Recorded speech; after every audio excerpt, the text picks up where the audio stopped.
আপনাদের যে ভাতা রয়েছে জয় জোহার, তাতে অতিরিক্ত আরো 500 টাকা করে আপাতত আমরা বৃদ্ধি করেছি।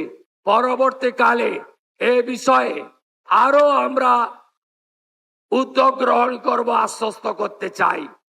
আগামীকাল 1 জুলাই এই রাজ্যে 1,51,00,000 অন্নপূর্ণা যোজনায় আবেদন করেছিলেন।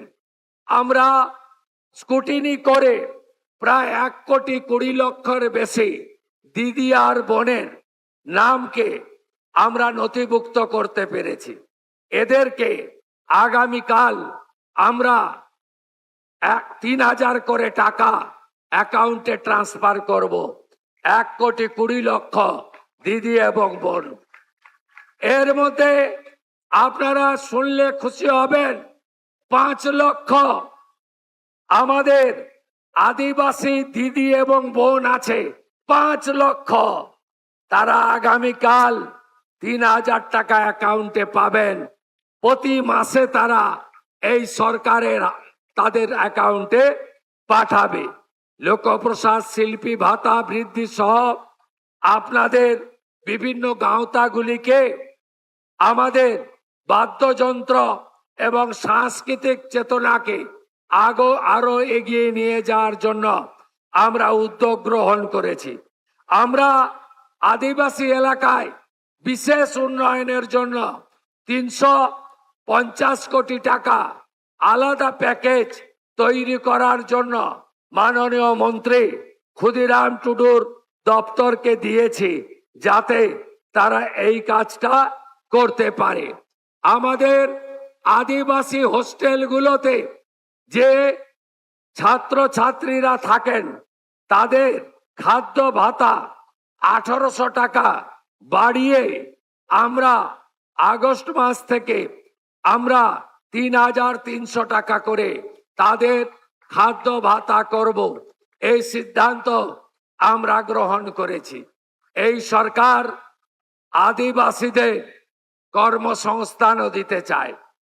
এই সরকার আদিবাসীদের যে সংরক্ষণ রয়েছে, বিগত সরকার আপনাদেরকে সংরক্ষণ দেয়নি, কেড়ে নিয়েছিল অধিকার। কারণ তারা পার্মানেন্ট চাকরি দিত না, কন্ট্রাকচুয়াল চাকরি দিত। আপনারা তাকিয়ে দেখবেন যত কন্ট্রাকচুয়াল চাকরি দিয়েছে সেখানে শিডিউল কাস্ট এবং শিডিউল ট্রাইবের সংরক্ষণ নীতি মানা হয়নি।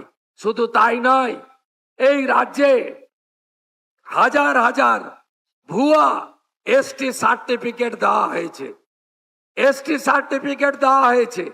আমাদের মন্ত্রী এবং দপ্তর প্রত্যেকটা ভুয়া এসটি সার্টিফিকেটের বিরুদ্ধে তদন্ত করছে এবং দোষী সাব্যস্ত হলে যিনি সার্টিফিকেট দিয়েছেন আর যিনি নিয়েছেন দুজনকেই জেলে পাঠানো হবে।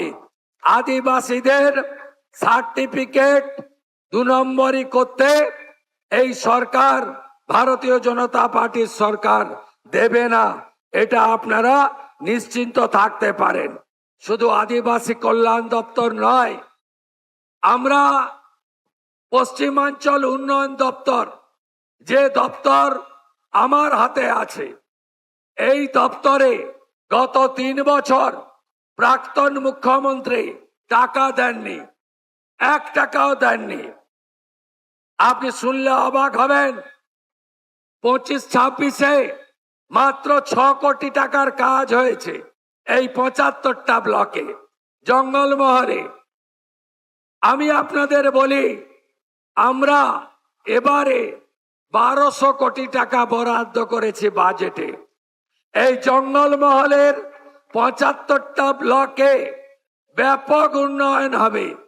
স্বাস্থ্য কেন্দ্র সাজাবো, জল পৌঁছে দেব, কমিউনিটি হল বানাবো এবং আমাদের বৃহত্তর পরিকল্পনা আছে।